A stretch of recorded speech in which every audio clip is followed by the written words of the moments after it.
ছেলেরে প্রশ্ন করে, তোর কাছে তোর বউ বড় না আমি বড়? আছে না নাই?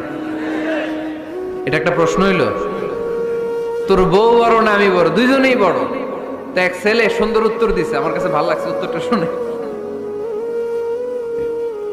এক মা প্রশ্ন করছে, তোর এতদিন আমি লালন পালন করে বড় করলাম, জীবন যৌবন তোর জন্য শেষ করলাম, আজকে বউ পাইয়া বউ তোর আপন হয়ে গেল।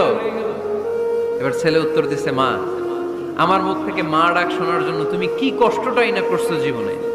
10 মাস আমারে পেটে ধারণ করলা, খাইতে পারো নাই, বমি করছো, খালি ওষুধ খাইছো, তোমার পেট কেটে আমারে বের করা হয়েছে, 2 বছর আমারে দুধ খাওয়াইছো, পেশাব পায়খানা পরিষ্কার করেছো।